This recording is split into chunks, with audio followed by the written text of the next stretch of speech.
and I wanted to review the book I just read. It's called Chop Wood, Carry Water, and this was recommended to me by one of our Petra business coaches, Chip Gallant, and I thought it was a very awesome book. So I wanted to kind of give you my take on the book and who it's for.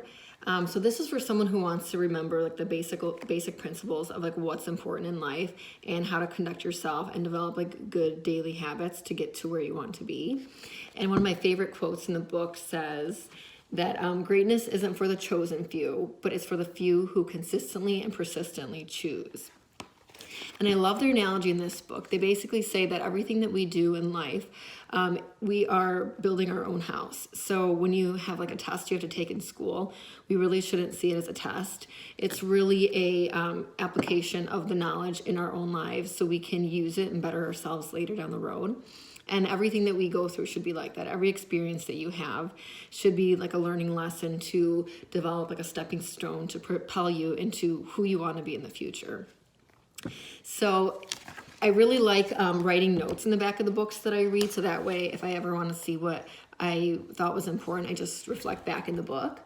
So, you know, one of the other principles they talked about was forming like good daily habits, and they said that, you know, you might not think it's important to change something by an inch in something that you do, but an inch can make a difference when you do it multiple times a day. So it's something that actually creates a bigger effect than you think. So you have to really take care of how you do these small daily habits because they can lead to something bigger.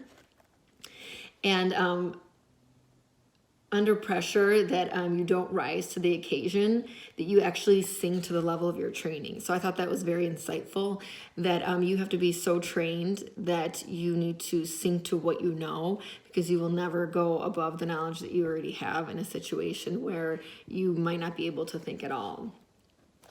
And another thing that I loved about this book too is it talks about scorecards, and in my job we use a lot of scorecards and measure different things with our performance, and they actually mention like if you have like your own personal scorecard, and I thought that was like really unique, because who would have a scorecard to measure themselves against into what they actually want to be?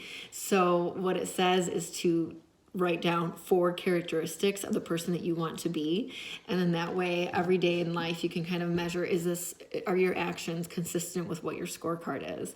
So in my scorecard I put down that I want to be loving, uplifting, and kind of help propel people to get to the next level, persistent, because that is, I think, ultimately what leads to success, and honest. So I'm a very direct person and I want the best for people, and you have to say things like very directly sometimes, but in a nice way. So I love their concept of having a scorecard. So other things to consider that this book mentioned is ways to fuel your heart. So, you know, we kind of always do different things to kind of help propel us, but the ways to fuel your heart are what you read, what you listen to, who you're around, what you tell yourself, and what you visualize. And I think those like last 2 bullet points are so important, because a lot of times we're our own worst critics. So the story we tell ourselves can sometimes be so negative, because even if everything went well, we take away the one negative thing that occurred. So we have to almost rewire our brains.